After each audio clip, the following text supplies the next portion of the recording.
Bon, bonjour à toutes et à tous. Nous sommes déjà 20 participants.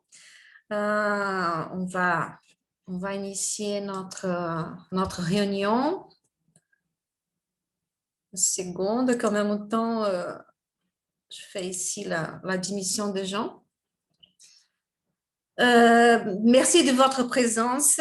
Pour ceux qui ne Bonjour, connaissent désolée, j'arrive en retard.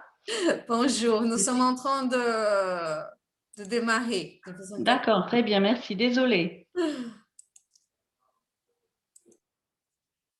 Pour ceux qui ne me connaissent pas, je suis Rosemary Martins, je suis la secrétaire générale de la Chambre de commerce du Brésil en France. Et cette réunion, elle a fait partie du groupe CCBF féminin. La CCBF est une association privée qui a comme mission contribuer au développement des relations de coopération économique et commerciale entre les deux pays.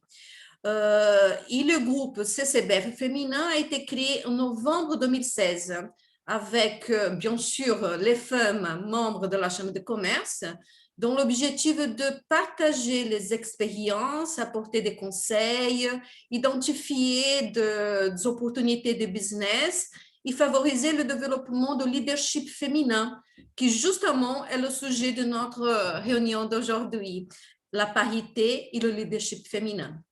Donc, pour ce sujet, nous avons la riche collaboration de 3 femmes membres de notre association, qui sont Maître Marie-Isabelle de Saint-Niveau, avocate à la Cour, associée du cabinet Je vais Paris, qui abordera le thème vers une nouvelle société, le cadre juridique d'égalité femmes-hommes, suivi de Claudia Adler, executive coach, avec le thème Devenir leader, le leadership féminin dans le monde de l'entreprise.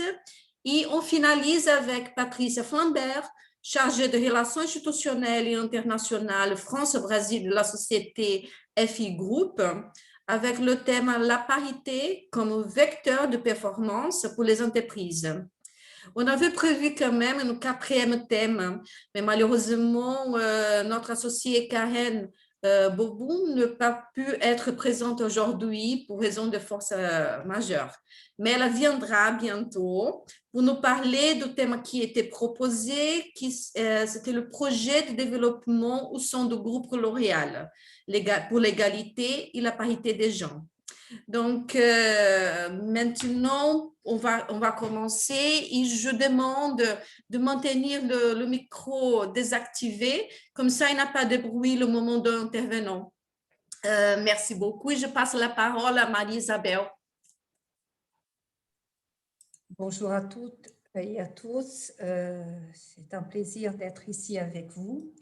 Je vais partager mon écran avec vous parce que ça va être un peu plus interactif. Voilà. Est-ce que j'ai bien fait ça? Oui, tout est OK. Voilà, très bien. Donc, le thème qui m'encombre, c'est le cadre juridique d'égalité femmes et hommes. C'est assez aride, parler des lois. Donc, j'ai essayé de le faire d'une façon un peu plus historique, un peu plus sociologique que purement juridique. J'aimerais commencer avec cet extrait du préface de José Saramago au livre du photographe brésilien, le livre Terre, qui, la première fois que j'ai lu, c'est bien le style de Saramago, des phrases immenses, sans points, sans paragraphes. Quand j'ai vu le livre de Sebastião Salgado en ouvrant, j'ai lu ça et j'ai dit, tiens, quelle manière allégorique de dire ce que nous disons toujours. Les femmes, elles continuent à prendre en charge les tâches qui leur étaient dévouées historiquement, mère, femme au foyer, s'occuper de son entourage. Et en même temps, la femme d'aujourd'hui, elle travaille. J'avais une amie qui disait « tu travailles comme un homme ». Ça me choquait toujours parce que pourquoi faire cette comparaison?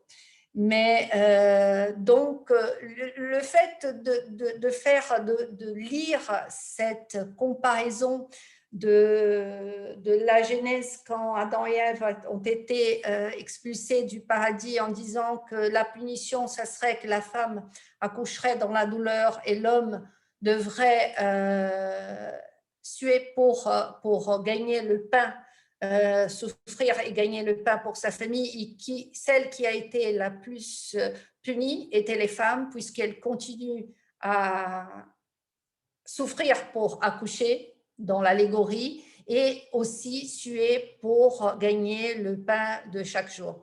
C'est quelque chose qui marque beaucoup les femmes, cette double tâche qu'elles n'ont pas encore, que nous n'avons pas encore réussi à partager 100%. Une autre chose qui m'a surpris en préparant cet exposé, c'est j'avais lu un petit article l'autre jour, très petit, de 100 ans, l'anniversaire de 100 ans d'une femme pilote que j'avais jamais entendu parler. Ça m'étonnait parce que, bon, comme je viens d'une famille de pilotes, les histoires des grands aviateurs du monde, j'ai toujours entendu. C'est Adrienne Bolland qui était la première personne, le premier pilote, à traverser toute seule la cordillère des Andes dans un avion qu'elle a démonté, mis dans une valise, il est parti à Buenos Aires avec, et que l'avion, bien entendu, pas pressurisé. Donc, la hauteur de la cordillère des Andes, c'était un fait, un exploit historique, c'était un exploit technique, et personne ne parle d'elle, personne n'a jamais parlé d'elle. Et quand j'ai entendu cette histoire, j'ai essayé de creuser un petit peu et de voir des femmes qui ont contribué d'une façon unique, exceptionnelle, au développement des sciences, de la politique, de la médecine, et qu'on n'avait jamais entendu parler, au moins moi, je n'avais jamais entendu parler. Donc, j'ai choisi quelques-unes pour illustrer. Par exemple, Suzanne Noël, c'était une femme médecin c'est elle qui a créé la chirurgie constructive, la chirurgie qu'on appelle aujourd'hui esthétique, et pas du tout pour les femmes, mais pour réparer les soldats, le gueule cassé de la Première Guerre mondiale. Elle les avait pris de pitié parce qu'ils devaient porter des masques pour cacher leur visage détruit, et elle a commencé à faire de la chirurgie réparatrice, et elle a créé aussi tous les équipements, tous les outils nécessaires de faire. Et comme ça, il y en a plein d'autres, comme Florence Bascon, qui c'est la femme qui a expliqué comment les montagnes se forment. Rita Montalessi, c'est celle qui a découvert les neurones. Dandara dos Palmares, on entend toujours parler de Zulu dos Palmares, mais jamais d'elle. C'était une femme c'est elle qui dirigeait, qui gouvernait le Quilombo dos Palmares. Leolinda Dauto, j'avais non plus jamais entendu parler. C'était une femme extraordinaire. Son surnom, c'était la femme du diable, parce qu'elle s'est séparée de son mari, elle a élevé seule ses 2 enfants, elle a créé le Parti républicain féminin quand les femmes ne pouvaient pas voter. Elle a fait un tas de choses, elle a défendu l'éducation laïque pour les indigènes, et moi, au moins, je n'avais jamais entendu parler. Et la dernière que j'ai choisie, c'était Katherine Johnson, que là, maintenant, j'ai entendu parler parce que tout le monde qui a vu le film, qui a assisté le film Les femmes de l'ombre, ont vu que c'était une femme afro-américaine qui avait fait les calculs de la fusée Apollo 11. Donc, la conclusion que j'ai eue, c'était un peu ludique. J'ai creusé et je pouvais faire une liste énorme. C'est que, pour le moins, nous avons besoin d'un directeur de marketing. Les femmes ne savent pas se mettre en avant, elles ne savent pas défendre, bien entendu, elles savent de plus en plus, mais quand on regarde les femmes extraordinaires, la quantité de femmes extraordinaires et le petit nombre des femmes qui on connaît ce qu'elles ont fait, ça m'a interloquée. Bon, nous venons de très loin. Avant de rentrer dans l'évolution, il faudrait faire un petit panorama du passé. Donc, j'ai choisi quelques épisodes un peu à rire, même si ils sont tristes en réalité. C'est que au Moyen-Âge, on discutait pendant les conciles si les femmes avaient une âme. Au plein siècle de Lumière, dans l'encyclopédie d'Diderot et d'Alembert que j'ai consultée, la femme était définie comme femelle de l'homme. Voltaire, le grand philosophe, que s'assumait comme un misogyne connu, il a aussi questionné l'âme ou la raison des femmes si contestable. Donc, ce que nous avons aujourd'hui, le progrès qu'il a été fait et les progrès qui a été fait à partir du XXe siècle, c'est immense si on regarde les siècles derrière, les statuts des femmes au XIXe siècle, au XVIIIe siècle et encore plus loin. Donc, le premier mouvement en soi que j'ai trouvé, c'était un mouvement de revendication tout au début du XXe siècle dans les États-Unis.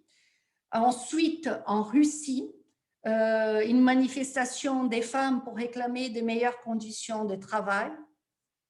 1918, événement très connu, les suffragettes qui obtiennent le droit de vote en Angleterre. 1932, les femmes obtiennent les droits de vote au Brésil avant la France. La France, c'était après la guerre que les femmes ont obtenu les droits de vote. En 1945, après la guerre, c'est là que la Charte des Nations Unies a reconnu l'égalité des droits des femmes et des hommes. Mais malgré cette reconnaissance, au niveau du droit interne des pays, la grande modification, le grand challenge n'a été que pendant les années 60. En France, même un petit peu plus tard, j'ai choisi le Brésil parce que c'était en 1962. Donc, ça signifie pour certaines de nous l'époque de nos mères, pour certaines de nous l'époque de nos grands-mères, mais pas si loin que ça. Avant 1962, au Brésil, et en France un petit peu après, les femmes ne pouvaient pas travailler sans l'accord du père ou du mari. Elles ne pouvaient pas acheter ou vendre un bien, gérer son patrimoine sans l'accord du père ou du mari.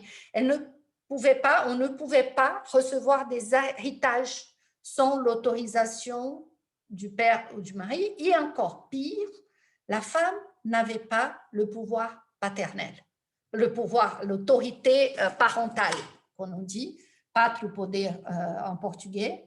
Les décisions à l'égard des enfants incombaient uniquement au père, au mari. En France, la première, le marque l'année qui a commencé une véritable révolution législative pour protéger les droits de la femme, mais surtout le droit de la femme au travail, c'est 1972, où les principes législatifs travail égal, salaire égal entre les hommes et les femmes a été posé. Entre 1972 et 2021, 2011, c'est l'autre loi que je cite, il a eu 12 lois. Je ne vous ai pas cité toutes parce que ça serait très ennuyeux. 12 lois qui disaient à peu près la même chose, mais avec chacune d'un prisme différent pour protéger les droits de la femme au travail, la rémunération de la femme au travail. Au Brésil, c'était avec la nouvelle constitution que le principe de l'égalité entre les hommes et les femmes a été consacré. Si on prend les lois françaises, d'après les enquêtes que j'ai lues, la seule loi qui a été respectée à la lettre et qui a été un succès, c'est la loi de 2011 qui fixe un quota de 40% des femmes dans les conseils d'administration et de surveillance des grandes entreprises. Cette loi, elle est respectée par toutes les entreprises françaises. Il faut dire que la France est beaucoup plus prolifique en lois protégeant les droits de la femme dans le travail, parce que c'est le thème qui nous occupe aujourd'hui. Le Brésil, ce droit est inscrit dans la consolidation des lois du travail et dans les lois qui ont modifié la consolidation des lois de travail, mais il n'y a pas des lois éparses comme en France pour la protection du travail des femmes. Là, maintenant, en 2021, étant donné que la loi de 2011 a été un succès et elle est respectée, il y a un projet de loi qui vise à améliorer l'égalité d'hommes et femmes sur les postes exécutifs. Parce qu'en 2011, c'était les postes consultatifs, conseil d'administration et conseil de surveillance. La loi de 2021 vise à contraindre les entreprises à réserver 40% des postes exécutifs, les entreprises de plus de 1000 salariés, d'ici à 2030. Au Brésil, il y a une loi importante qui vient d'être approuvée par le Sénat et qui attend la sanction du président de la République. Une loi qui prévoit une amende pour les employeurs qui ne rémunèrent pas les femmes de la même façon que les hommes.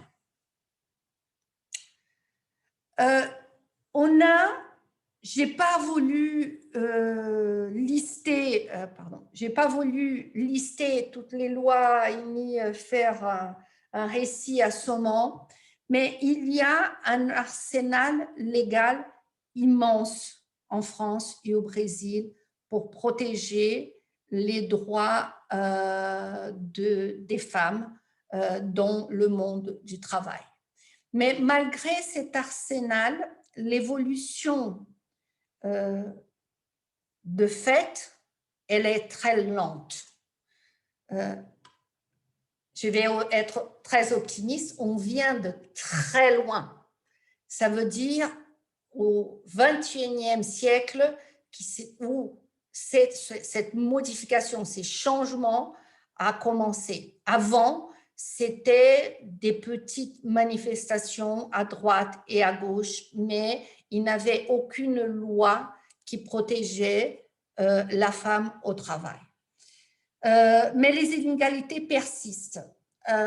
Et ça, ce sont des données des sociétés d'enquête qui ont été publiées. Les femmes, elles travaillent plus souvent à temps partiel, elles occupent plus souvent des emplois à bas salaire, et quand elles atteignent la position de cadre, rarement elles atteignent les positions exécutives de haute position exécutive, directeur général, directeur financier. En France, les femmes représentent 48% de la population active, donc presque la moitié, mais elles gagnent que 81% des salaires payés aux hommes. 22% des postes occupés par les hommes correspondent à des emplois de cadre contre 17,5% pour les femmes. Le Brésil, les femmes représentent plus de 50% de la population active. Les femmes reçoivent 78% des salaires payés aux hommes. Les femmes directeurs et les cadres reçoivent 62% de la rémunération payée aux hommes. Dans les secteurs, dans les professions scientifiques, elles reçoivent un peu plus. Ces enquêtes, j'ai essayé de collecter des données à droite et à gauche. Il y a des enquêtes un peu très récentes, il y a des enquêtes un peu plus anciennes. Quand j'ai dit un peu plus anciennes, c'est 2015, 2017. Mais de toute façon, les chiffres ne varient pas. Ça varie quelques virgules, quelques centaines à droite et à gauche, mais l'ordre de grandeur ne varie pas.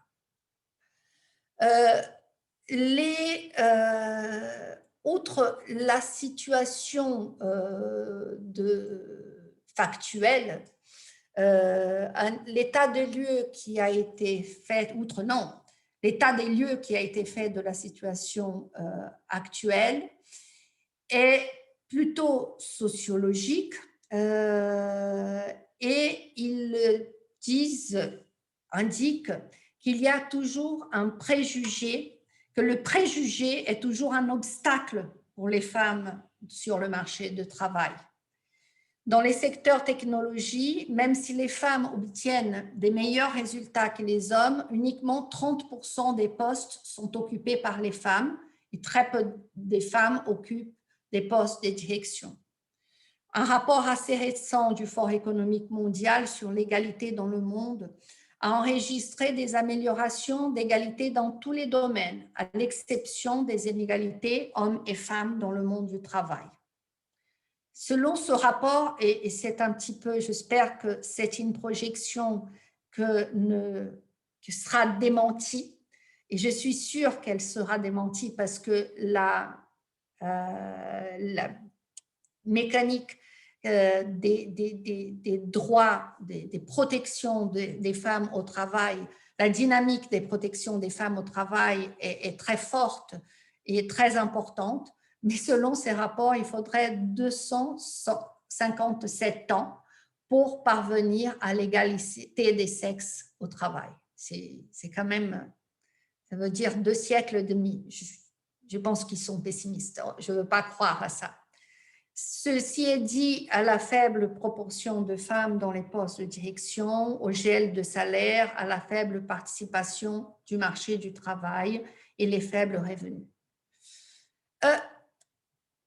La France et le Brésil ne sont pas très mal lotis dans le classement de protection des droits de des femmes dans le monde du travail. La France est classée en 15e place et le Brésil 92e place, et il a gagné 3 places en 2019 par rapport à 2018. Donc, signifie qu'il y a quand même une dynamique. Les lois sont très importantes. Le cadre juridique est vital. Le cadre juridique, c'est un instrument d'impulsion. Le cadre juridique, il rompt les barrières. Le cadre juridique, il fait des changements, il impose des changements qui seraient beaucoup plus lents que si ces changements devaient être un résultat de la mentalité des sociétés. Mais les cadres juridiques ne font pas tout. Les lois ne changent pas, elles changent à très long terme, parce que le préjugé est dépassé une fois que les personnes sont obligées, les sociétés sont obligées de recevoir des femmes dans certains postes, elles constatent que les femmes sont extrêmement performantes. Mais si cette constatation, sans les lois, cette constatation serait beaucoup plus lente. Mais les lois ne résolvent pas tout. Il faut un changement profond dans les mentalités et c'est un sujet beaucoup plus sociologique qui va venir, mais c'est très lent. Une personne sur 4 pense encore que les hommes doivent avoir la priorité sur le travail des femmes lorsqu'il s'agit de trouver un emploi en période de crise économique. J'ai cité ça, même si le rapport c'est de 2011, parce que nous sommes en époque Covid et la télévision ne parle que du Covid, les entrevues ne sont que à propos du Covid. Et j'étais très étonnée pendant le premier confinement que nous avons eu en France, le premier confinement qui a été très rigide, où tout le monde, ou presque tout le monde, est resté à la maison. Quand on interviewait des familles, 90%, je n'ai pas compté, mais c'est un sujet qui me tient à cœur, donc c'est resté gravé. Des familles interviewées, les femmes disaient « Ah oui, si on doit choisir, c'est moi qui resterai à la maison et mon mari rentrera au travail. » Quand les deux travaillaient. Et c'est pendant le confinement aussi, c'était les femmes qui continuaient à assurer, quand les deux étaient à la maison, c'était les femmes qui continuaient à assurer les tâches ménagères, c'était les femmes qui continuaient à aider les enfants avec les devoirs, et la participation masculine était très petite. C'était une constatation. Les femmes, jusqu'aujourd'hui, conservent l'image d'être moins disponibles que les hommes car elles doivent concilier la vie professionnelle et la vie familiale. C'est très courant qu'une femme vienne me voir pour dire je dois sortir plus tôt parce que je dois aller à la réunion de parents d'élèves de mon fils, ou je ne peux pas venir parce que mon fils est malade. Très rarement, c'est vrai que dans le cabinet, on a plus de femmes que d'hommes, mais que c'est l'homme qui allègue ces motifs pour ne pas venir travailler, en disant « je dois aller à la réunion des parents d'élèves de mon fils ». Les dernières données prouvent que 12% des pères ont interrompu leur activité professionnelle pour s'occuper de leurs enfants contre 55% des mères.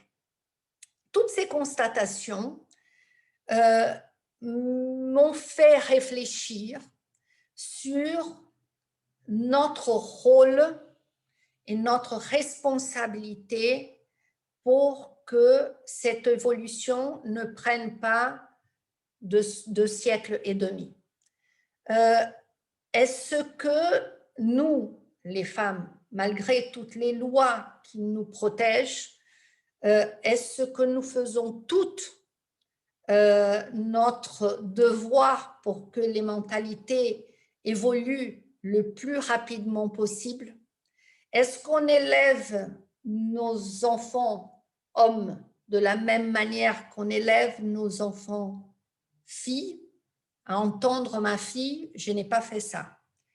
Est-ce que on force, on exige que les travails de la maison soient partagés en deux, ou on laisse passer pour ne pas créer des problèmes? Est-ce que dans le monde du travail, on lutte pour ne pas avoir cette image qui nous colle à la peau? Ah oui, je ne veux pas l'engager parce qu'elle a des petits-enfants, elle ne viendra pas travailler. Ce n'est pas vrai. On peut travailler en ayant des petits-enfants. C'est vrai que ce n'est pas facile, mais la performance et la capacité de travail des femmes, elle est exactement la même qu'elle est des petits-enfants ou pas des petits-enfants. Donc, ça, c'est quelque chose, c'est un point de réflexion sur notre rôle à nous. Nous avons un encadrement juridique qui est assez performant. Nous avons fait des pas immenses par rapport au 19e siècle, au début du 20e siècle, mais il faut qu'on continue parce que les lois ne peuvent pas tout. Les lois sont appliquées par des hommes, des êtres humains, des hommes et des femmes. Les lois ne atteignent les résultats que si elles sont interjectées par les êtres, si elles sont comprises et qu'elles sont appliquées. Donc, c'est un point de réflexion que j'aimerais laisser avec vous sur notre rôle à venir pour aider à changer la mentalité et pour aider l'application des lois qui existent. Je vous remercie de votre attention. Merci Marie-Isabelle, c'était impeccable. C'est vrai que tu étais en train de parler, je commençais à faire la réflexion aussi. Quel est notre rôle au milieu de toute cette histoire? Merci beaucoup. Bon, maintenant on passe la parole à Claudia. Parfait. Ok, vous m'entendez bien? On laisse les questions à la fin. Je crois qu'il va y avoir pas mal de questions, donc on laisse tout à la fin. D'accord, ok. Bon, c'est un plaisir hein, d'être avec vous aujourd'hui. Et merci à Rose et à CCBF hein, pour l'invitation. C'est une thématique qui me tient au cœur et comment en effet réfléchir à la place des femmes au sommet de leur profession, comme la place des femmes dans les organisations, dans notre société. Vraiment, c'est un sujet de société, comme disait Marie-Isabelle. Donc, je partage beaucoup de ses opinions, son avis. Donc, on va continuer dans cette logique hein, de réfléchir sur la place des femmes au sein des organisations de la société. Donc, je vous donne mon avis sur les thématiques, hein, sur les thèmes. Et vous pouvez aussi me challenger après notre discussion, après ma présentation, sans aucun problème. Donc, juste pour me présenter, ça fait 14 ans que j'habite en France. J'ai une expérience de 30 ans en tant que DRH au sein des grandes sociétés au Brésil et en France aussi, L'Oréal, RSP. Et j'ai accompagné pas mal de femmes au sein de ma carrière qui se questionnaient par rapport à leur évolution, par rapport à leur place et comment évoluer, etc. Et j'ai vu beaucoup de femmes qui ont laissé tomber aussi cette motivation d'évoluer. Donc, ma question avec vous, c'est pourquoi? Donc, aujourd'hui, je suis coach pour des sociétés aussi, pour des particuliers, et avec une approche des executive coach et aussi transition de carrière et aussi coach interculturel et collectif, juste pour donner un peu mon profil, partager un peu mon profil avec vous. Alors, les thématiques que je souhaite aborder avec vous aujourd'hui, c'est déjà, qu'est-ce que c'est la définition de leadership? Parce qu'on parle de leadership au féminin. Qu'est-ce que c'est? Donc, j'ai beaucoup réfléchi au sujet. Ce n'est pas une question simple hein, à répondre. Il y a beaucoup d'études, etc., et des personnes qui définissent ça. Mais on va partager ces sujets ensemble, on verra qu'est-ce que vous pensez. Et après, je vous donne quelques chiffres aussi, comme a fait Marie-Isabelle. Et où sont les femmes en France, hein, plutôt en France, des chiffres en France, au poste de responsabilité. Et après, quels sont ces obstacles externes et internes que nous vivons pour réussir à briser ces plafonds de verre. OK, donc, qu'est-ce que c'est le leadership?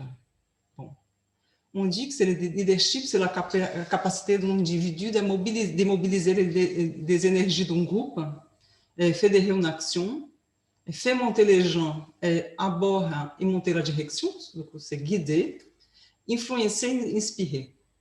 C'est la capacité de mettre en avant et prendre la responsabilité et exercer le pouvoir.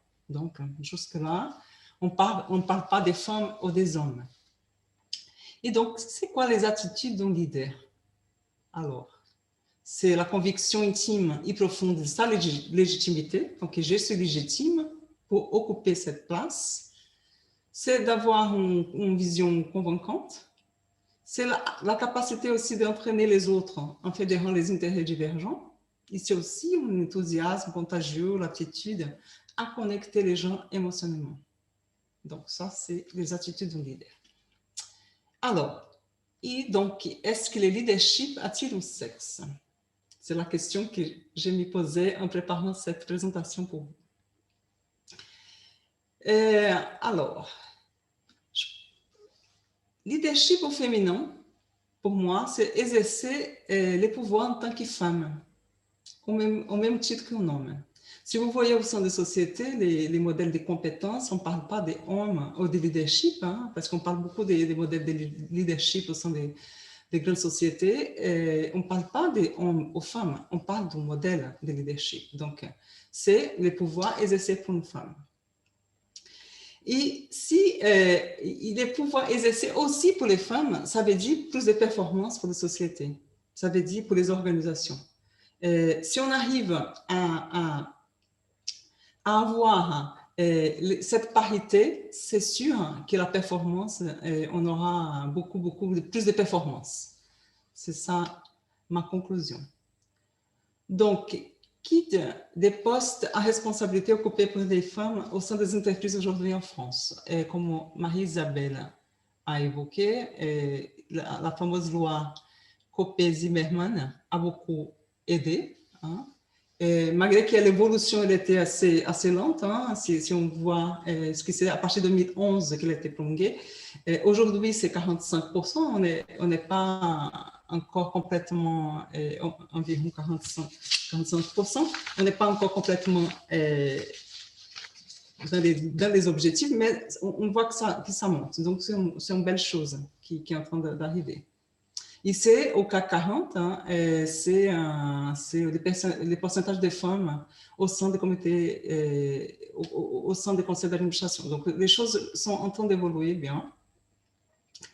Mais si on regarde plutôt les sociétés qui sont cotées dans la bourse française, 41% de ces femmes, des femmes qui travaillent pour ces sociétés, sont cadres, mais 17% des femmes occupent des postes de direction, donc, et 10% de les top management.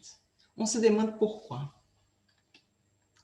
Pour toutes les raisons qu'Isabelle nous a déjà expliquées, donc je reviens avec les obstacles externes en tant que femme on confronte. C'est vrai qu'on était éduqués dans une culture machiste et séculaire. Hein, et je suis bien d'accord, Marie-Isabelle, quand je regarde la façon dont j'ai un garçon, la façon que je l'ai éduqué, j'ai essayé de ne pas faire les mêmes, avoir pas les mêmes biais que j'avais hein, et que je confrontais. Et heureusement, on vit dans un monde différent, celui qu'on a éduqué, on vécu nos grands-mères et nos mères. Mais c'est vraiment, nous sommes très loin encore hein, de se débarrasser de cette culture très machiste et séculaire. Donc, on a été éduqués dans un modèle d'éducation où les sacrifices, être quelqu'un douce, obéissante, coupable hein, de ne pas laisser, de laisser la maison sans nos soins. Et avec une charge mentale, hein, comme tu as dit aussi, Marie-Isabelle, très forte. Donc, aujourd'hui, en France, 62% des femmes sont responsables des tâches ménagères à la maison. C'est des données de McKinsey. Donc, nous avons aussi un standard de leadership féminin, un leadership très masculin. Donc, le leadership féminin est à mon égard, très inexistant. Et si on regarde au sein de société, il y a des termes qu'on a adoptés, hein, les officers, headquarters, hiérarchie, ordre, subordination, qui sont des termes assez militaires hein, et qui sont très, très masculins. Donc, nos standards des leaders aujourd'hui viennent d'un monde très masculin. Et si on regarde aussi, il y a des injustices de traitement aussi. Les promotions des hommes sont liées plutôt au potentiel, qu'est-ce qu'ils peuvent faire. Et les femmes, c'est plutôt qu'est-ce qu'elles ont fait. Elles ont fait. Donc, il y a un regard au sein des organisations assez différent par rapport à l'évolution de quelqu'un. Combien de fois j'ai vu une femme dans les comités de carrière, on regardait un profil d'une femme, on disait, est-ce qu'elle est prête? Est-ce qu'elle a déjà fait ça? Est-ce qu'elle a est-ce qu'elle a déjà éprouvé toutes les situations et est-ce qu'elle mérite vraiment ce poste? Et pour un homme, ça ne se passe pas vraiment comme ça. C'est plus fluide. Et donc, on dit aussi, on a aussi, même nous, femmes, on dit que les femmes qui sont au pouvoir sont très agressives, qui manquent l'esprit d'équipe et qui sont avides de pouvoir. Des fois, on entend, ils sont des garces. Je ne sais pas si vous avez déjà entendu ce type d'expression, mais c'est ça notre image aussi des femmes qui sont au pouvoir.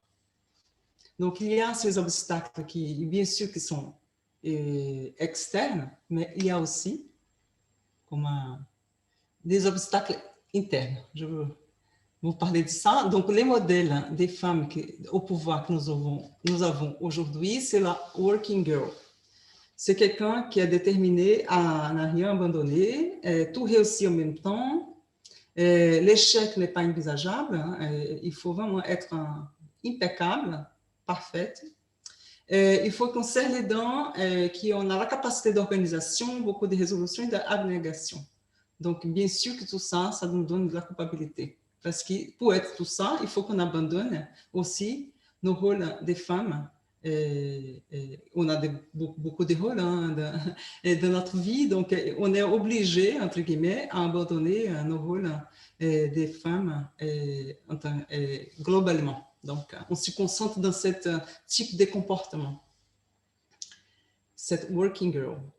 Donc, je vous cite juste, ça date de 1969, et la première ministre d'Israël disait, to be successful, a woman has to be much better than a man. Il faut que je sois mieux qu'un homme. Donc, ces modèles-là qu'on a intégrés, qui est très ancré chez nous, et qui... il faut qu'on se batte pour nous débarrasser de ça. Et alors, donc, c'est quoi les obstacles aussi internes que nous avons en tant que femmes? Nous avons, que j'appelle les croyances limitantes. Comme je disais, je dois être 100% parfaite, je n'ai pas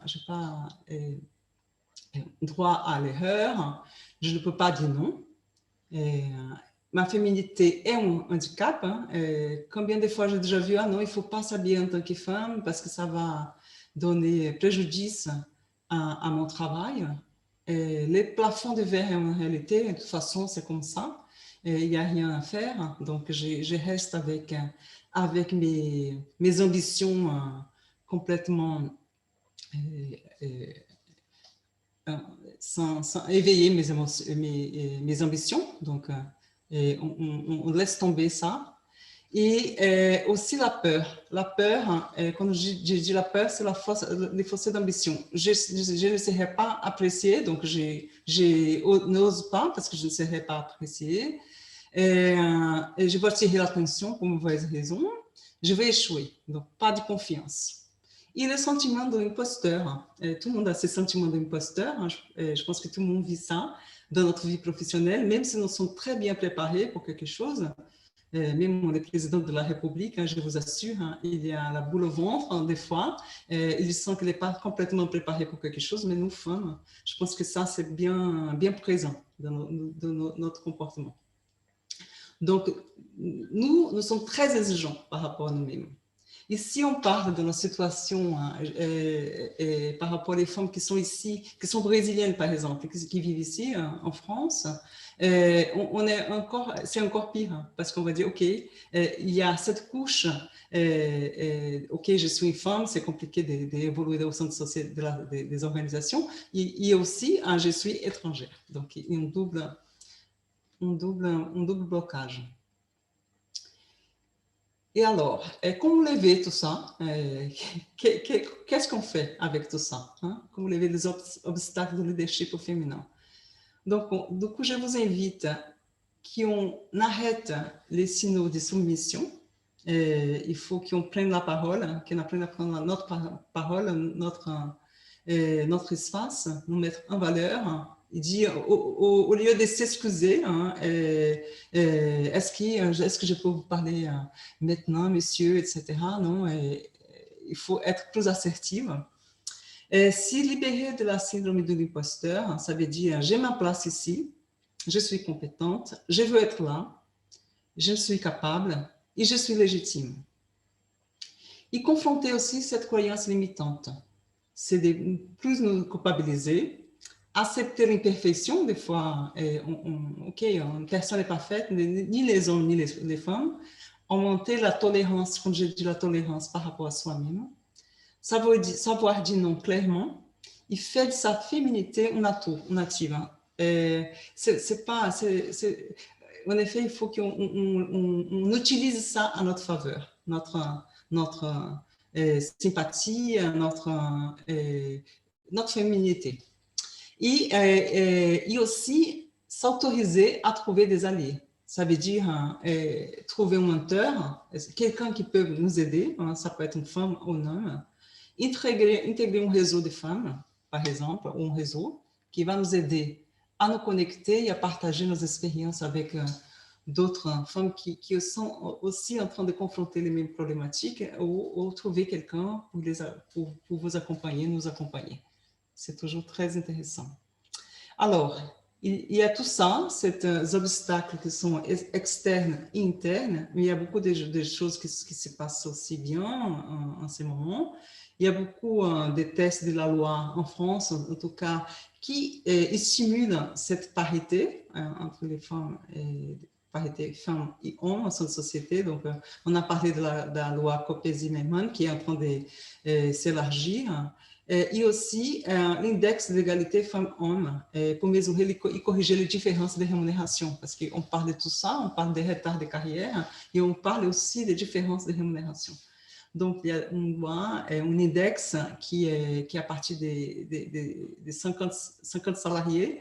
Et donc, cet index-là, il montre où sont les sociétés par rapport à ces sujets d'égalité de rémunération.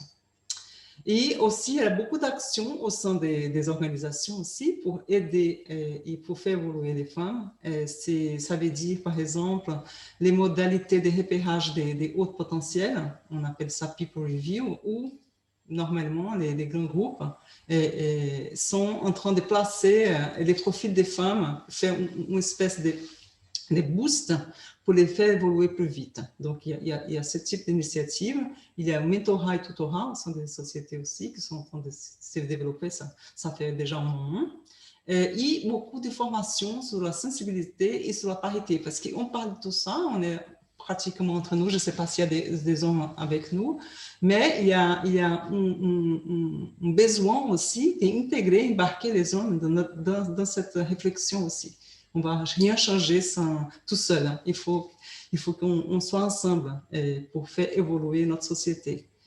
Et aussi, les quotas, il y a beaucoup de sociétés qui sont en train de se mobiliser pour établir des quotas, pour placer les femmes au poste de responsabilité. Je peux vous citer, je vous cite L'Oréal, Capgemini, Accor, d'entre autres. Il y a beaucoup de sociétés qui sont en train de se mobiliser pour ça. Alors, je parlais plutôt d'évolution en tant que pouvoir, leadership, être dans des postes de responsabilité, mais le plus important, c'est avoir le choix. Ni toutes les femmes ont envie d'évoluer au sein des organisations, mais la chose plus légitime, c'est de pouvoir les faire. C'est une citation de Sheryl Sandberg, c'est un CEO de Facebook. Je ne sais pas si vous la connaissez, mais je recommande son bouquin, qui est très intéressant. Et je vous remercie. Je suis aussi tout à fait ouverte aux questions après Patricia, hein, qui va partager avec vous son expérience. Bravo, Cláudia. Super, merci. Merci. Ok, merci à vous. Bon, vous avez déjà parlé sur les entreprises qui sont engagées sur le terrain de l'égalité. C'est justement le sujet, Patricia. Oui, merci beaucoup. Tout d'abord, je voulais remercier Claudia et Maria-Isabelle pour les 2 interventions d'introduction et remercier au nom de FI Group l'invitation de la Chambre de commerce. Je trouve que cet espace est précieux, il est important pour cette chambre qui est composée par plusieurs dirigeantes et des femmes entrepreneuses. Donc, le sujet de la parité, il est tout à fait pertinent et important pour nous en ce moment. Donc, je vais vous partager mon écran. Juste un moment. Je la laisse bien. Voilà.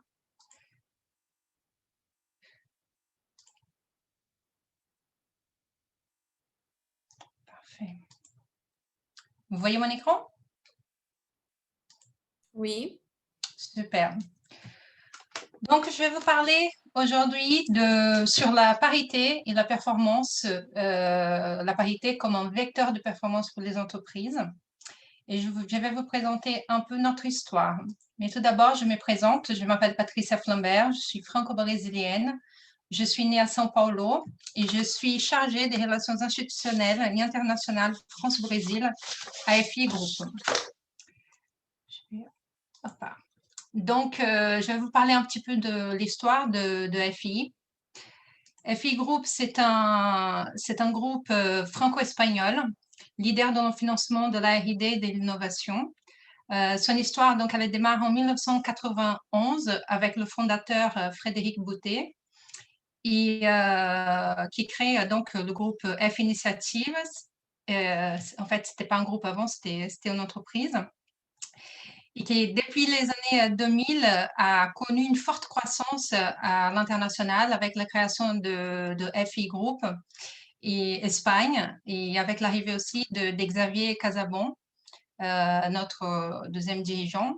Et actuellement, nous sommes présents dans 13 pays, 4 continents, et nous disposons de 20 ans d'expérience dans le domaine de la R&D et de l'innovation. Donc, nous sommes présents au Brésil dans 9 villes, dans 8 capitales, et notre siège est basé à São Paulo. Nos valeurs, je tiens à vous présenter nos valeurs parce que ces valeurs-là vont expliquer en fait pourquoi nous accordons beaucoup d'importance au sujet de la parité. L'intégrité, le professionnalisme et la sympathie sont les valeurs de notre groupe. Et ce sont des valeurs qui expriment aussi notre transparence, surtout dans ce qui concerne notre responsabilité sociétale. Et cette transparence, elle s'applique donc dans l'engagement social et le respect de l'environnement.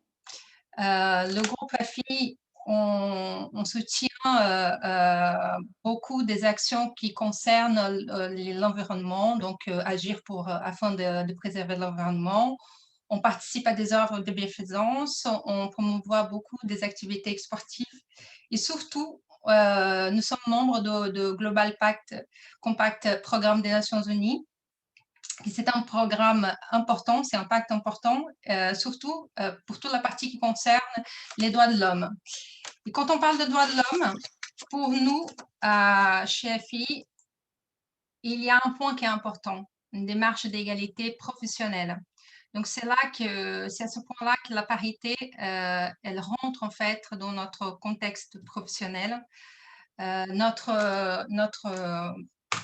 dirigeant Frédéric Boutet, il s'engage à respecter la parité et l'égalité homme-femme dans une dynamique très importante concernant en fait un équilibre à trouver au sein de notre entreprise.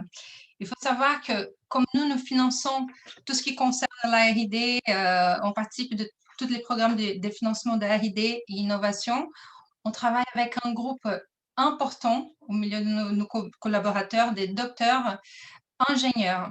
Et comme vous le savez peut-être bien, Le domaine de la technologie, de la science, c'est un secteur très, très masculin avec une présence des femmes qui reste encore, même malgré quelques changements ces dernières années, reste encore faible. Donc, nous avons eu chez FI Group cette envie d'apporter un équilibre. Et en sachant qu'en France, comme a été bien dit précédemment, que nous avons un cadre juridique qui prévoit, surtout ces dernières années, l'application de l'égalité professionnelle, la parité au sein des entreprises. Pour nous, c'était une question aussi de gagner en performance. Je vous expliquerai par la suite pourquoi. Mais aussi, c'était une façon non seulement d'appliquer ça concernant la France, mais dans tout l'ensemble en fait de notre groupe. Comme nous sommes présents dans 13 pays, sont 13 situations complètement différentes. Notre objectif, c'était vraiment d'appliquer cette parité, cette diversité dans l'ensemble de notre groupe.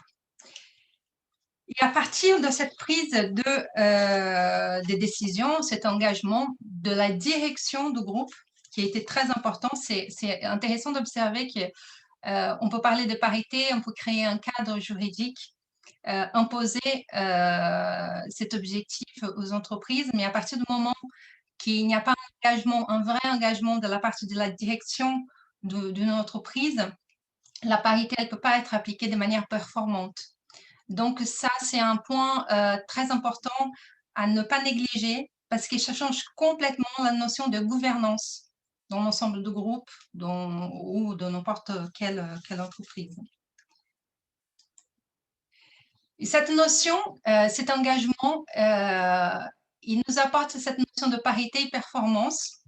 Et je l'observe en fait sur 4 points. Le premier, qui est le plus important, comme j'ai évoqué, l'engagement de nos dirigeants. Dans notre cas de FI, c'était vraiment un engagement de Frédéric de Beauté d'apporter ces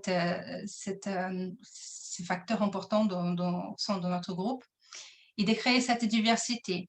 À partir du moment qu'il s'engage, il change en fait la composition du groupe en créant en fait un comité qui se prépare à appliquer et à développer ça avec les équipes.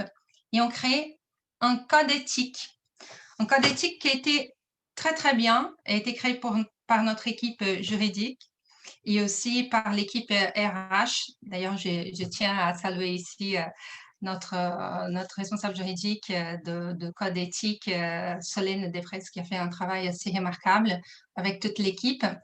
Ce code éthique, il est important parce qu'il va changer en fait notre écosystème, renforcer nos valeurs et créer une gouvernance intéressante pour que la parité ne soit pas quelque chose d'obligatoire, mais qu'elle fasse partie en fait, par exemple, et aussi avec d'autres facteurs, d'un fonctionnement naturel et normal au sein de l'entreprise. Et c'est très intéressant que quand on applique ce code éthique, on peut aussi obtenir un bien-être. Et je m'explique qu'est-ce que c'est un bien-être au cœur de l'entreprise. C'est à partir d'une sensibilisation que nous faisons avec les collaborateurs, avec les managers, sur le sujet de la mixité, sur le sujet de la parité, dans des moments clés, comme par exemple les moments de recrutement, le moment aussi d'observer les compétences de chacun et surtout, un point qui est très important dans ce bien-être qui vient en fait de cette notion de code éthique, de cette sensibilisation qui est faite auprès de tous, qui en fait est une notion de prendre conscience que quand on parle de parité, quand on parle de diversité, on doit combattre surtout la discrimination. Et comme a été bien évoqué précédemment, nous avons beaucoup de femmes qui se sentent pas légitimes parfois d'occuper certains postes. Nous avons parfois des blagues ou des choses qui sont complètement ancrées dans les narratives concernant les femmes, qui sont désagréables et qu'en fait, on s'y construit de cette façon, comme a été très, très bien évoqué avant, avec une société qui faisait un culte un peu de machisme. Et donc, on doit veiller au cœur de l'entreprise, sensibiliser pour qu'il n'y a pas de discrimination, il n'y a pas des narratifs désagréables envers les uns et les autres. Et surtout, les femmes qui partent en congé maternité, qu'elles ne soient pas discriminées quand elles reviennent, parce que nous avons aussi ce point délicat de reprise, en fait, de ces fonctions à chaque fois qu'il y a un arrêt, soit pour une congé maternité ou parental. Donc, et ça s'applique non seulement aux femmes, mais aussi à tous les collaborateurs, les hommes aussi, cette notion de sensibilisation et de ne pas créer de la discrimination. Ça, c'est très important et ça crée un bien-être. Et ce bien-être nous emmène à un pouvoir authentique. Un pouvoir authentique qui est ancré dans la valorisation du capital humain. Qu'est-ce que c'est le capital humain? Quand on regarde en fait le parcours de chacun, en respectant, en créant une autre dynamique, une autre gouvernance à l'intérieur de l'entreprise, on commence à se valoriser par rapport à nos compétences non seulement professionnelles, mais les compétences humaines. Et c'est intéressant parce que quand on regarde les profils à FI, on s'aperçoit qu'il y a cette préoccupation de faire évoluer chaque collaborateur, évoluer de poste dans leur carrière, surtout aussi les femmes, en fonction de leurs compétences, en les proposant des évolutions de poste, en proposant des formations. À FI, nous avons un programme de former, de proposer des formations tous les ans aussi pour tous les collaborateurs. Et donc, ça valorise un capital humain et ça nous rend performants. C'est un tout, c'est une conséquence des actes d'engagement, d'un code éthique, d'une sensibilisation, d'une perception de l'autre qui nous rend beaucoup plus aptes à être productifs et à vouloir, à désirer en fait évoluer différemment dans une entreprise. Surtout dans ce contexte un peu particulier dans lequel nous vivons, le contexte de la crise sanitaire, où on s'aperçoit qu'aujourd'hui, l'entreprise, en fait, elle ne se restreint plus du tout à... Elle est plus cloisonnée dans son espace physique, mais elle existe en fait dans chaque collaborateur. Elle a plus besoin de cet espace physique, mais elle a besoin d'un sens. Elle a besoin d'une représentativité forte auprès des collaborateurs pour qu'elle puisse exister. Et quand on parle d'identité de notre entreprise, de productivité, on va parler d'un équilibre. Et cet équilibre, certainement, il doit être ancré. Il est important qu'il soit ancré dans la diversité et dans la parité. Donc, pourquoi je vous montre cette image? Quand je vous parle un peu de l'engagement pris par FI Group, il y a un contexte aussi important qui nous touche, qui est vraiment ce contexte de la science et la technologie, où nous trouvons une présence des femmes assez faible, malgré, comme je disais, les dernières évolutions qui ont eu lieu ces dernières années.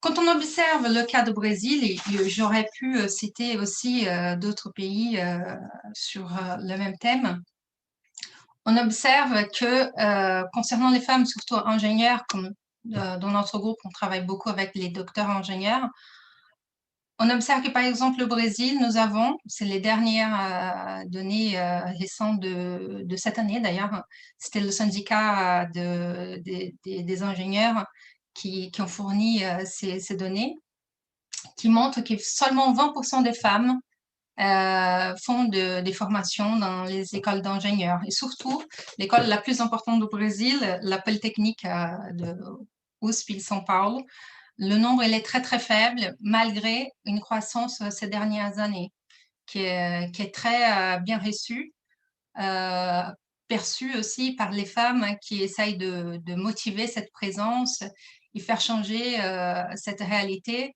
Nous avons encore un score de 20%. Quand on regarde du côté français, on regarde que on s'aperçoit que nous avons 36% des femmes en sciences et seulement 27% dans les formations d'ingénieurs. Donc, encore, ce sont des chiffres qui ont changé, ont évolué, mais à chaque fois qu'on va regarder dans les grandes écoles, soit Centrale Paris, soit Polytechnique en France, on voit que la présence vraiment des femmes, elle est faible et elle est très, très faible en tout ce qui concerne la partie informatique. Donc, ce sont des défis à faire face, à transformer. Et nous, en tant qu'un groupe spécialisé dans l'innovation, la technologie, c'est un point qui est pas négligeable et dans lequel nous accordons beaucoup d'attention parce que ça fait partie non seulement d'un engagement, d'un cadre que nous voulons imposer à l'intérieur de notre entreprise. Ce sont des mesures à court terme et à long terme, mais aussi on se positionne dans une dynamique de penser l'avenir. On parle beaucoup de la société aujourd'hui comme ce seront les entreprises de demain, et on croit beaucoup que les entreprises de demain sont déjà les entreprises d'aujourd'hui. Ce sont les entreprises qui prennent leur rôle des acteurs de changement, qui apportent du changement, qui vont contribuer pour le changement, et les entreprises sont le réflexe de la société. Donc c'est pour cette raison qu'à partir de ces données que je viens de vous montrer, nous essayons de mettre en avant les profils de femmes, des femmes scientifiques que nous avons dans plusieurs pays dans lesquels nous sommes basés, pour justement travailler notre communication interne, mais aussi notre communication externe, pour poser le débat, surtout sur la présence des femmes dans les secteurs scientifiques et technologiques, mais aussi pour non seulement soutenir la parité, la diversité, mais aussi montrer la représentativité. Nous avons besoin de représentativité, soit internement, soit à l'externe, dans la société. C'est important de pouvoir voir le parcours et le récit qui ont ces femmes et qui inspirent et qui aussi nous apportent leur ressenti par rapport à leur trajectoire. Donc, à FI Group, nous avons la fondation Entreprise. Comme nous travaillons, comme je disais, avec le financement d'Alari et de l'innovation, on va soutenir tous les projets qui concernent l'innovation, les startups, tout ça. D'un côté, c'est très bien, mais pour que ça puisse avoir un sens vraiment très cohérent avec notre démarche, nous allons aussi mettre en avant le parcours des 9 femmes scientifiques pour contribuer de manière plus efficace à ce changement et de dire que voilà, on peut faire différemment, on peut trouver des femmes et en espérant et en participant en fait des débats, parfois en dialogue avec les décideurs publics. On participe aussi de beaucoup des conférences, parfois des échanges concernant la participation des femmes dans l'innovation, dans la technologie, parce que nous croyons en fait que l'engagement sociétal d'une entreprise, elle ne se limite pas à son écosystème interne, mais ça va au-delà, en fait, ça va à la rencontre à tout ce qui se passe à l'extérieur, comme je disais. Et là, pour cette année, on a mis en évidence les profils que je vous invite à regarder sur nos réseaux sociaux, sur notre site internet. Vous allez voir des interviews qui ont été réalisées avec des collaboratrices de FI Group. Et nous avons par exemple le cas de Mariela de la Cruz, qui c'est un docteur ingénieur. Et nous posons des questions. Il y a une question qui a été posée, c'était quel conseil donnerais-tu aux femmes qui entrent dans la vie active? Et sa réponse, je la cite, n'oubliez pas votre vie personnelle. Il est parfaitement possible de mener votre vie professionnelle et votre vie personnelle de front. Si on n'a pas compris et accepté qu'une collaboratrice puisse prendre une congé maternité, ce n'est pas bon signe. Après, nous avons Pauline Grave avec la question « Que penses-tu de leadership au féminin ?» Ce n'est pas toujours assez mis en lumière et ça mérite de l'être davantage. Je trouve dommage qu'il y ait une distinction car les femmes ont autant de capacités à diriger et malheureusement, certaines n'osent pas. Et c'est très intéressant que quand on regarde les profils de certaines femmes scientifiques qui travaillent à FI, on retrouve un peu ce qui est assez commun, cette peur de ne pas concilier la vie professionnelle et la vie personnelle, de parfois avoir peur de oser. Et en fait, c'est complètement le contraire. Aujourd'hui, c'est très intéressant, des études de certains chercheurs économistes prouvent que la parité apporte énormément. Les femmes osent, l'équilibre engendré aux entreprises les rend plus productives, performantes et aussi rentables.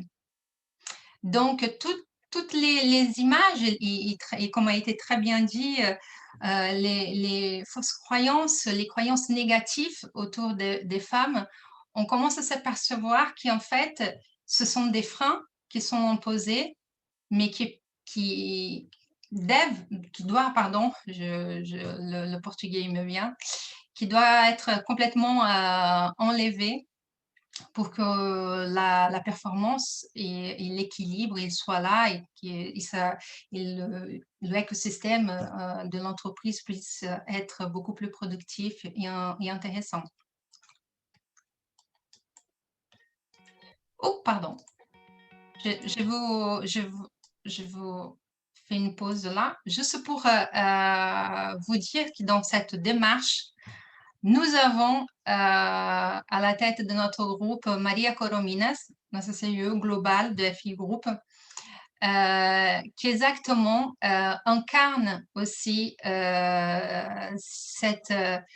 cette mission, ce désir, elle exprime ce désir aussi d'appliquer une parité, un équilibre plus intéressant pour les femmes dans le secteur de la technologie et de la science. Et encore une fois, on sort de notre écosystème interne pour aller dialoguer avec la société.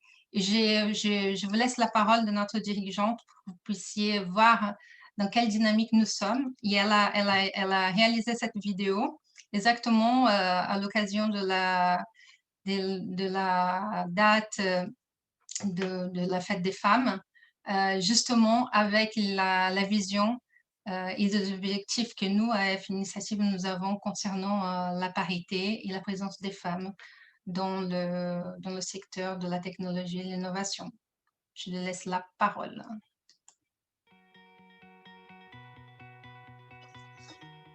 Buenos días, soy María Corominas, CEO de FI Group. Somos una consultora que nos dedicamos a la financiación de la I+D+I y somos líderes en España y a nivel internacional. Me licencié en el 99 como ingeniera química y desde entonces dedico todos mis esfuerzos a la promoción de la investigación y de la innovación. Hoy es un día muy importante. Hoy celebramos el Día Internacional de la Mujer y la Niña en la Ciencia. En el mundo científico-tecnológico existe una gran diferencia entre el número de alumnos según el género en los estudios llamados STEM. Los estudios STEM son los estudios relacionados con la ciencia, la tecnología, la ingeniería y las matemáticas. Pues bien, encontramos solo un 20% de género femenino en estos estudios, que más o menos viene a ser el mismo porcentaje en el ámbito laboral.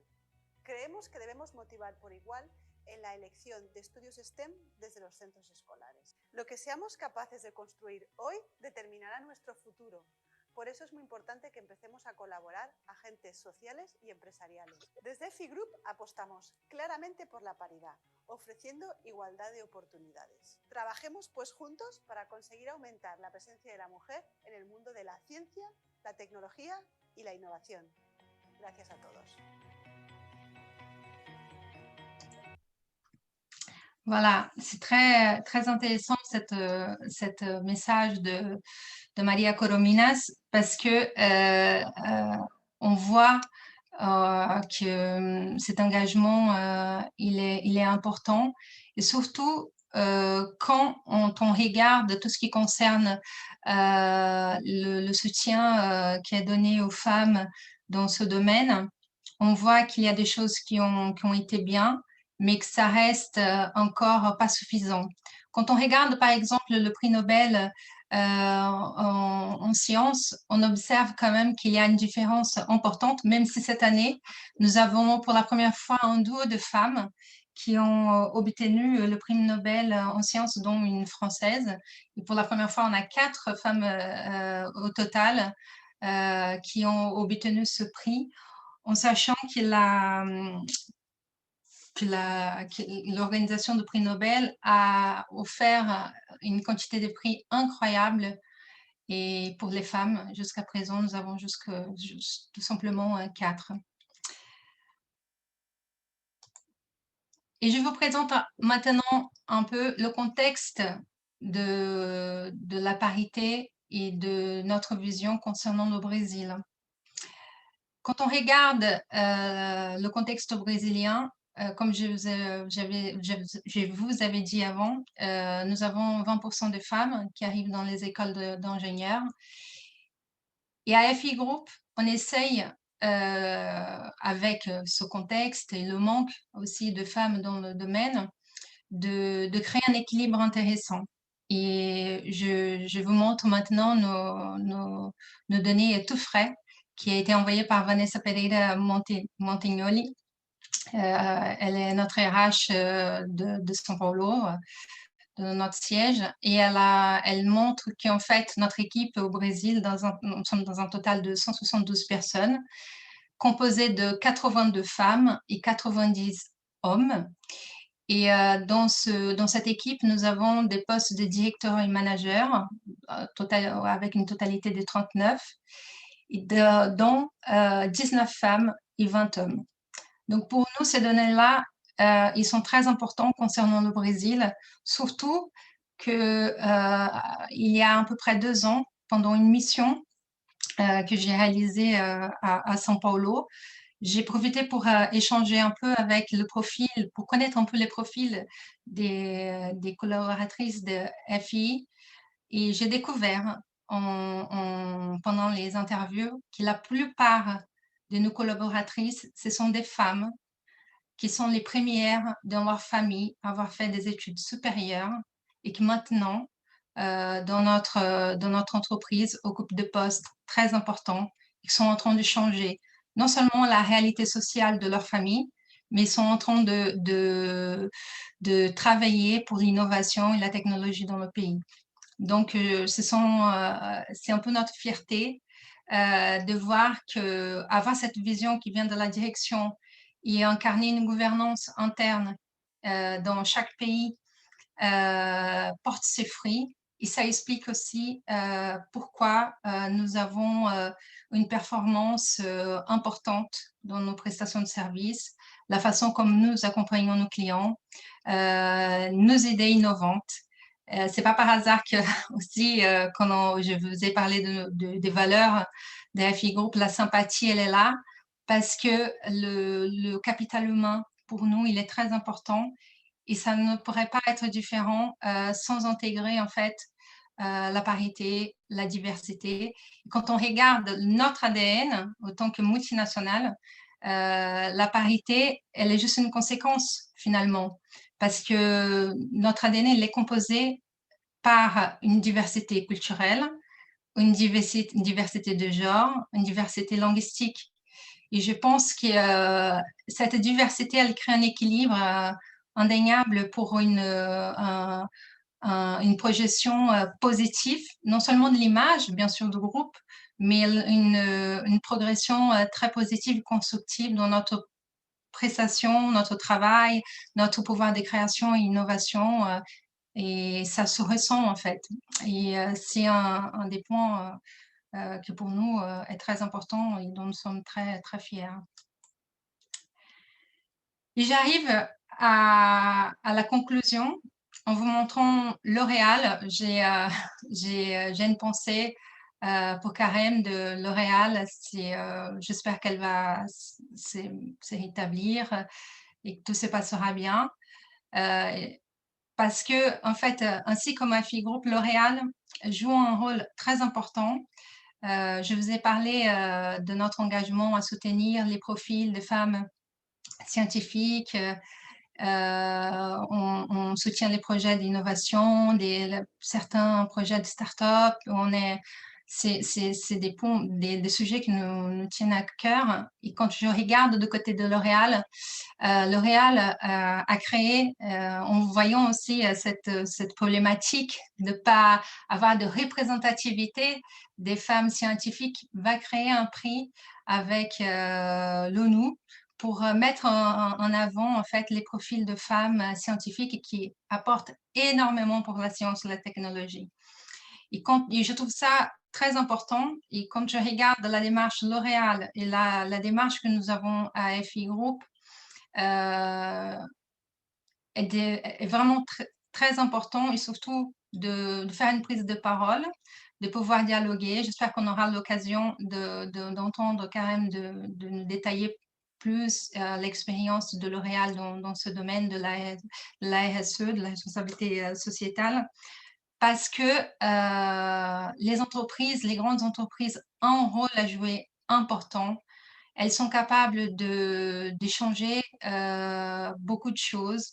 Elles sont une partie prenante de la société fondamentale, on voit dans le contexte dans lequel nous sommes.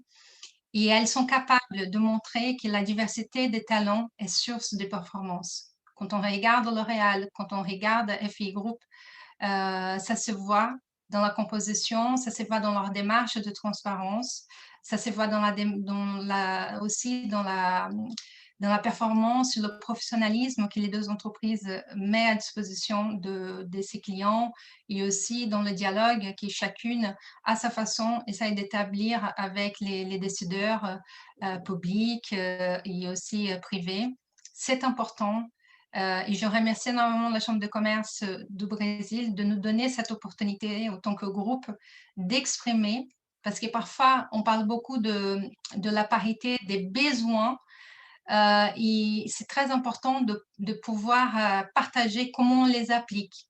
C'est pas évident de les appliquer dans une entreprise, parce que chaque entreprise a ses enjeux, dispose en fait des réalités complètement différentes, mais celles qui peuvent le faire, qui ont un pouvoir stratégique international important, c'est important qu'elles puissent dialoguer, partager, parce que c'est en partageant, c'est en disant comment on fait, qu'on peut changer, qu'on peut aussi être d'une certaine manière représentatif de changement. Il y a une force motrice, en fait, que peut-être dans quelques années, la parité, ça ne sera plus un sujet, parce que c'est un droit, c'est une question de droit de l'homme, c'est un équilibre que nous devons trouver ensemble. Si on parle maintenant, c'est parce qu'il y a un déséquilibre, mais on fera toute cette démarche et on sera toujours présent pour en parler, en espérant qu'un jour, cette différence genrée n'existera plus. Je vous remercie, et si vous avez besoin des questions, d'échanger, n'hésitez pas à me contacter. Je vous laisse aussi le contact de Jean-Charles Godin au Brésil. Nous serons à votre disposition pour innover et surtout pour parler aussi de diversité et parité. Merci. Merci Patricia, merci tous les trois. Je suis très ravie avec toutes ces informations, mais le chemin est encore là, donc on doit oser confronter, développer. Enfin, il y a beaucoup de travail. Il y a déjà des questions. Rose, Je vous en... ok, Marie-Isabelle. avant de commencer les questions, je voudrais observer un point. C'est aujourd'hui, nous avons un arsenal de lois. Cette observation m'est venue après avoir écouté tous les exposés. Nous avons un arsenal de lois qui ouvre le chemin pour les femmes. Maintenant, on a besoin d'un arsenal de lois, comme dans les pays nordiques, qui oblige les hommes à prendre leurs responsabilités pour laisser un espace aux femmes. Ce n'est pas une question renoncer à notre vie de mère, de femme au foyer, c'est de partager. Partager, par exemple, les pays nordiques, ils imposent un congé paternité. Mais ce n'est pas un congé paternité qui est pris au même moment que le congé maternité. C'est un congé paternité plein. Ça veut dire la femme garde les enfants, le bébé 2 mois, elle retourne au travail et l'homme reste tout seul à garder le bébé 2 mois. Donc aujourd'hui, surtout dans les pays latins, ce qu'il faut, c'est un arsenal juridique qui oblige les hommes à prendre leur congé paternité, qui font d'une certaine façon que les écoles demandent que les pères aussi participent des réunions, qui participent, qui n'est pas seulement maman PEC, maman responsable de classe, il n'y a pas de papa PEC, mais qui oblige. Donc, je pense que nous sommes arrivés à un tournant de l'évolution législative et il faut que nos lois changent de destinataire.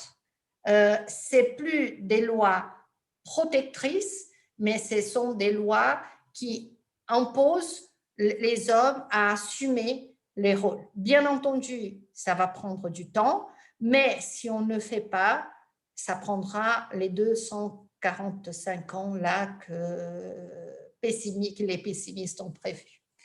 C'est l'observation que je voulais faire. Merci. Donc, il y avait une question de Claudie Ravel. Je crois que vous-même, vous pouvez poser la question. Je vais activer votre micro. Oui, ça y est, merci. Oui, en fait, c'était une question à Patricia. Bravo d'abord pour ces initiatives, ces mises en valeur, en fait, de tous les travaux que vous faites et puis les 2 intervenants avant. Je voulais savoir s'il y avait des liens avec les organisations qui traitent de ces sujets depuis plusieurs années sur les sujets de genre à l'international. Donc, moi, personnellement, j'ai une société qui fait partie d'un collectif qui s'appelle Commerce Équitable France. Et nous avons travaillé sur le genre depuis à peu près 3 à 4 ans.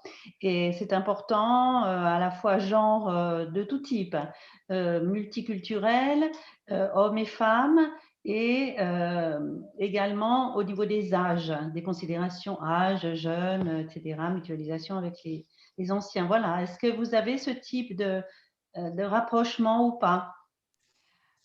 Merci pour la question. En fait, ça change des pays à pays.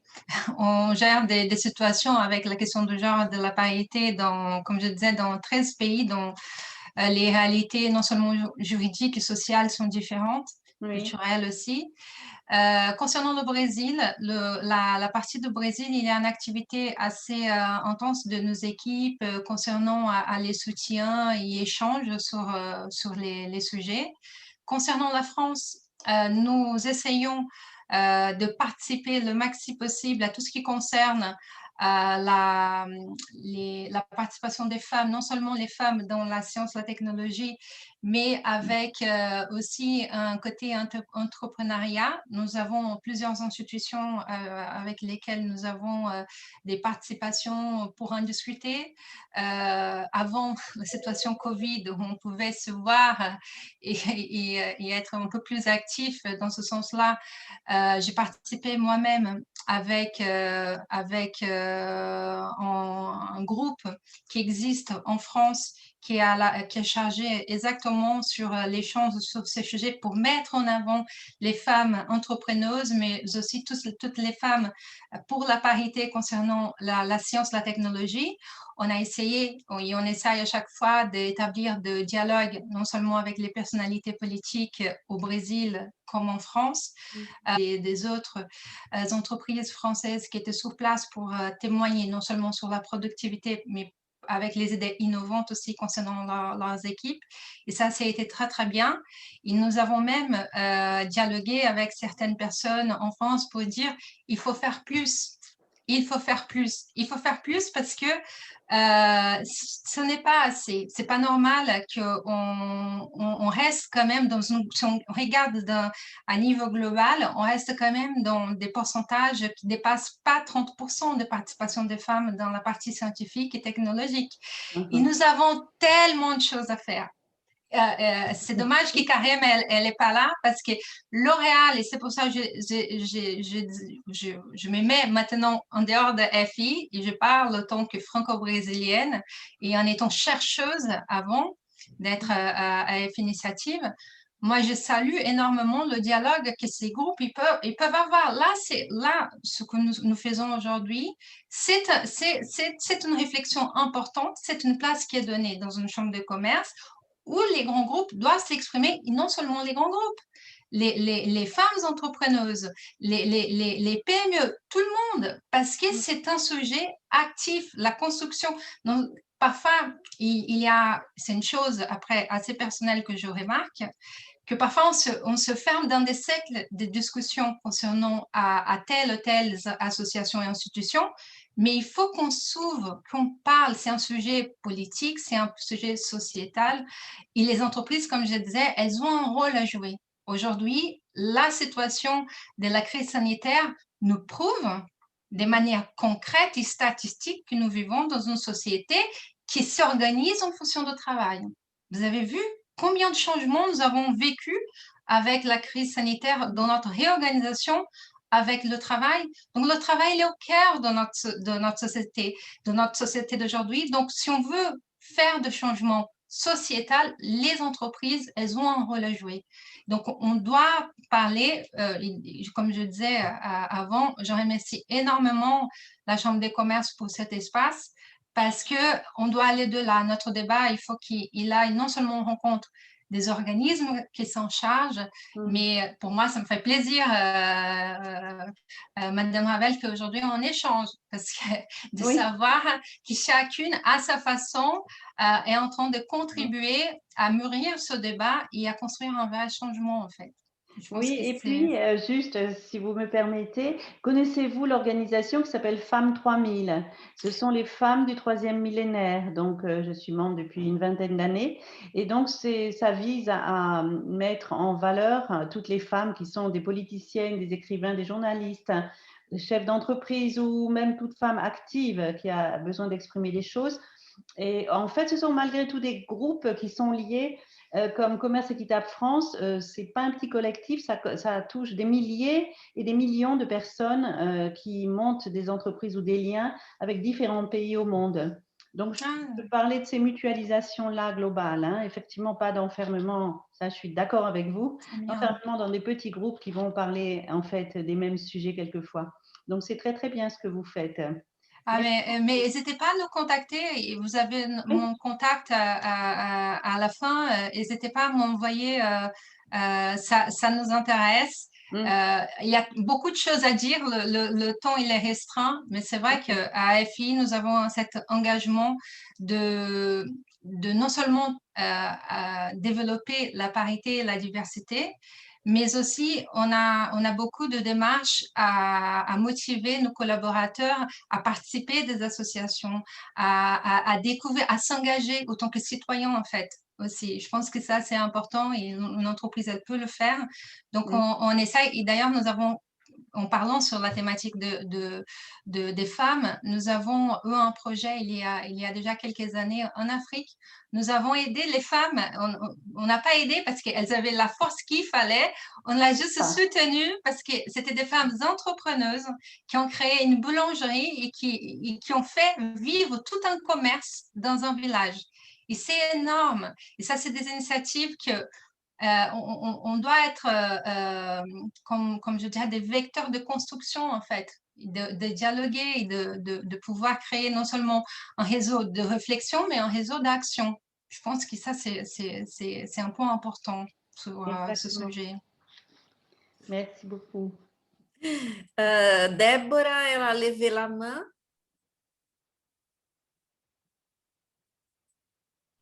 Oui, je suis là, bonjour. Bonjour.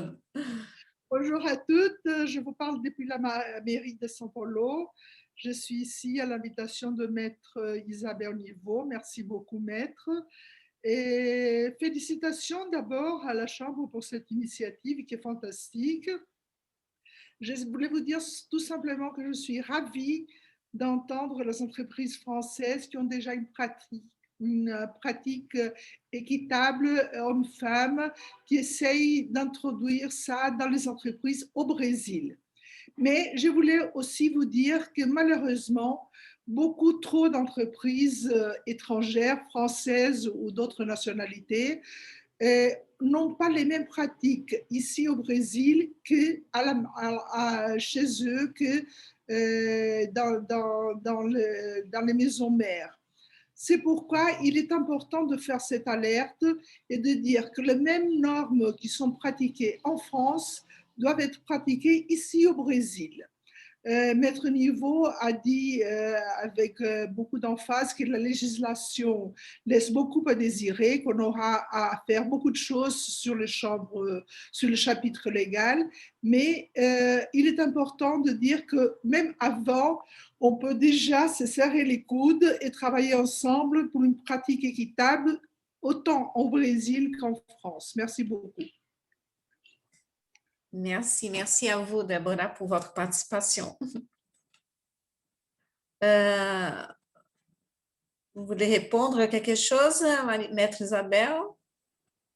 Moi, je peux juste ajouter une chose rapidement.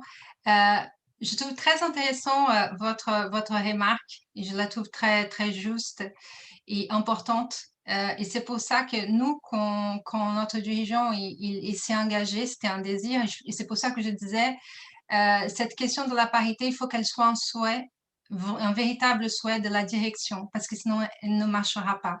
Et on peut, juste dans des cas légaux, juridiques, d'essayer de créer des petites adaptations pour que ça passe au niveau de l'image, de la notoriété de la société. Et pour nous, et c'est pour ça que quand on regarde notre groupe au niveau international, on garde une cohérence. Ce que nous faisons ici, nous faisons au Brésil. Et c'est pour ça que moi, j'étais super contente et fière de montrer les données de Brésil parce que on tient ça, une cohérence. Et je suis tout à fait d'accord avec vous. Un groupe international, quand on prend des mesures qui sont bénéfiques pour sa maison mère, pour son siège, il faut qu'il soit cohérent dans sa totalité de A à Z, même s'il est dans l'autre côté, nous sommes au Japon par exemple, la politique que nous appliquons dans le bien-être et dans le développement de nos équipes, elles sont en fait en France, au Brésil, au Japon, aux États-Unis de manière pareille. Et je pense que c'est important d'être cohérent et éthique. Quand on parle de l'éthique pour une société, l'éthique, elle est là. Il faut que le fil conducteur il soit cohérent du début à la fin. Vous avez tout à fait raison. Je pense que, peut-être je me suis mal exprimée, en France, il y a trop de lois. Ce n'est plus une question de faire des nouvelles lois, mais de les appliquer. Au Brésil, il y a beaucoup moins de lois qu'en France, en nombre de lois votées, mais les principes essentiels, ils sont dans la Constitution, ils sont dans la consolidation des lois de travail.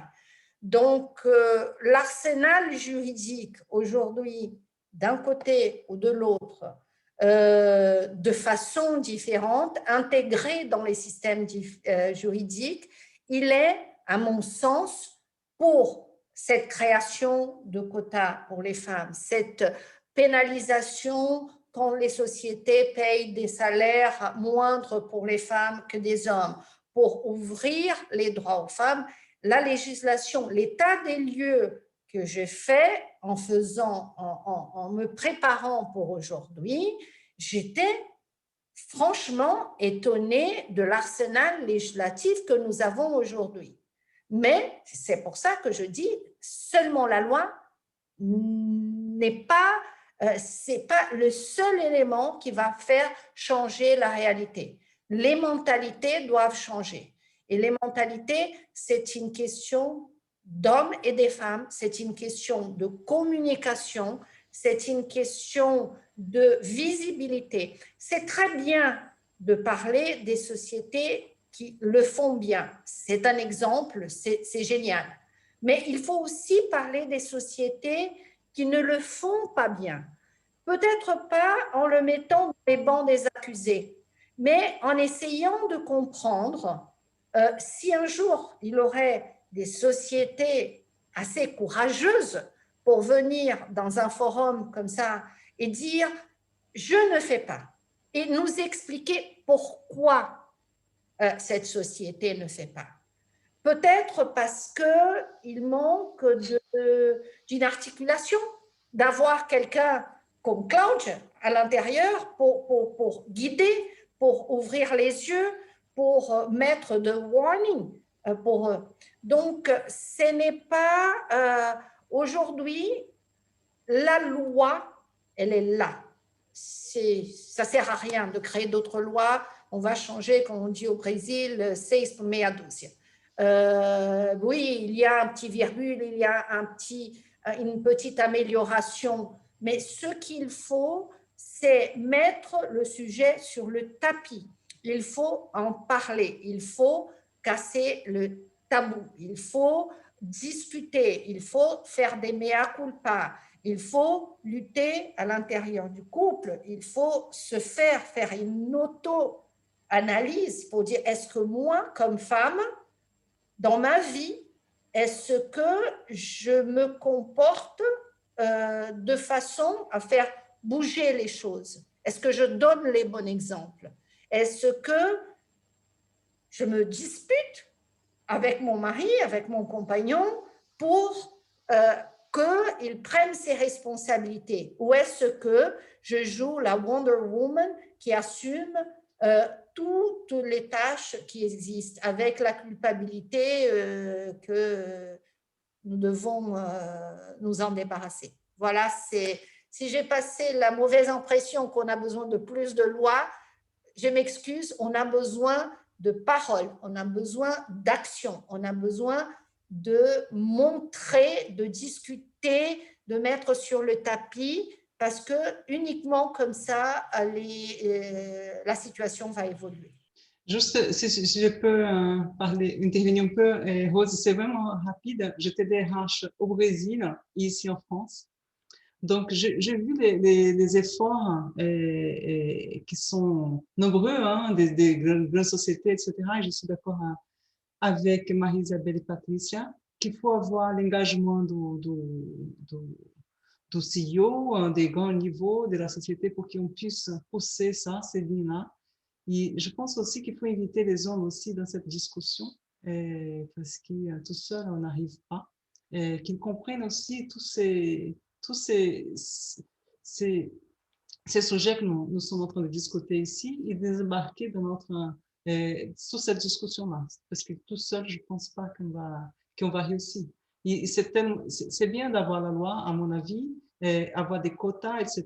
Ça impulsionne, pas par rapport juste des hommes et des femmes, la diversité qui est un sujet tellement important pour notre société. Mais je pense qu'il faut aussi les embarquer aussi dans notre discussion aussi.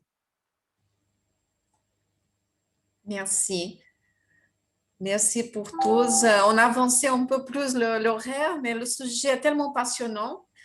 Et c'est vrai que la loi, elle est là, mais c'était mieux si les choses avançaient naturellement.